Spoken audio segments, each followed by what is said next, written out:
ঈদ মুবারক, ঈদ মুবারক। সবাইকে অগ্রিম ঈদের শুভেচ্ছা জানিয়ে আজকে ঈদ স্পেশাল একটা রেসিপি নিয়ে হাজির হয়েছি।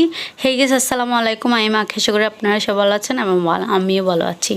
আজকে আমি আপনাদের মাঝে শেয়ার করব একটা ইউনিক রেসিপি। এই জিনিসটা কে কে চিনেন? আপনারা চাইলে ঈদের দিন সকালের নাস্তাটা পরিবেশন করতে পারবেন। ঈদের একটা মজাদার একটা রেসিপি হবে। এটা হচ্ছে আপনার চুটকি পিঠা, যেটা হাতে তৈরি করা যায়, তবে এটা আমি রেডিমেড কিনে এনেছি।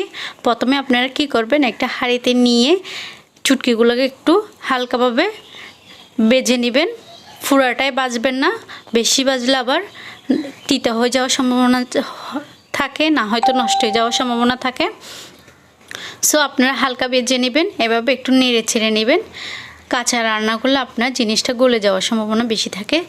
সো এভাবে একটু নেড়ে ছেড়ে নেওয়ার পর ভাজা শেষ হওয়ার পর এখন আমি হাঁড়িতে দুধ দিয়ে দিলাম।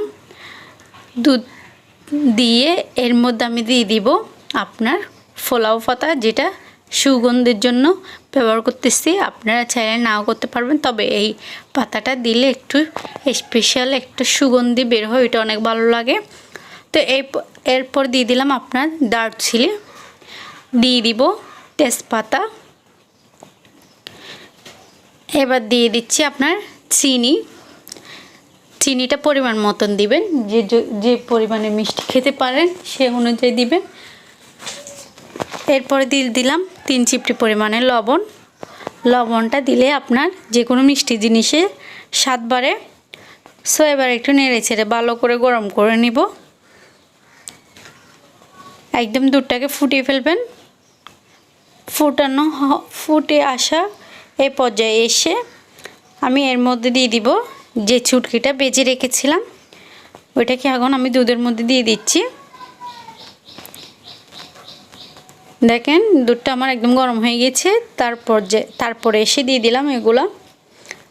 গরম হলে দিবেন, না হলে দিবেন না, না হতো। সো দেখেন এরপরে আমি আরও 20 না 10-15 মিনিটের মতো রান্না করে নেব। আপনার যতক্ষণ পর্যন্ত আপনার এই জিনিসের কালারটা চেঞ্জ না হবে, ভিতরে একটা সাদা সাদা দানা থাকবে, ওই দানাটা যতক্ষণ পর্যন্ত আপনার পানি কালার না হবে ততক্ষণ পর্যন্ত রান্না করবেন। এবং এই পর্যায়ে দিয়ে দিলাম নারকেল, কোরানো নারকেল। আপনারা চাইলে এর মধ্যে নানা রকমের বাদাম দিতে পারেন, যেমন কাজু বাদাম, পেস্তা বাদাম, মানে যে বাদামগুলো দেওয়া যায় ওই রকম বাদাম দিতে পারেন। দেখেন একদম পানি কালার হয়ে গেছে, তার মানে এগুলো সিদ্ধ হয়ে গেছে।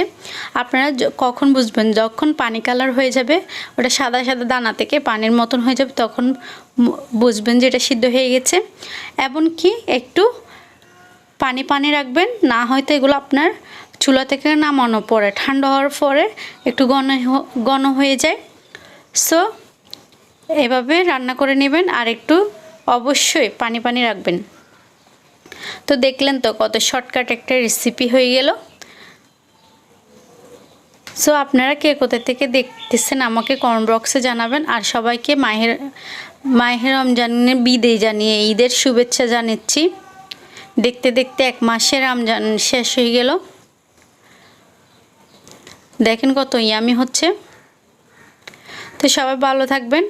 আমার ভিডিওটা যদি আপনাদের থেকে ভালো লেগে থাকে তাহলে লাইক, কমেন্ট, সাবস্ক্রাইব করে দিবেন এবং ফেসবুক পেজ থেকে হলে ফলো করে দিবেন। আমার ফেসবুক পেজ হচ্ছে অ্যাবি আকিম। তো সবাই ভালো থাকবেন এবং ইউটিউব চ্যানেলটাও সাবস্ক্রাইব করে দিবেন। সবাইকে আবারও জানাচ্ছি ঈদ মুবারক, ঈদ মুবারক, ঈদ মুবারক।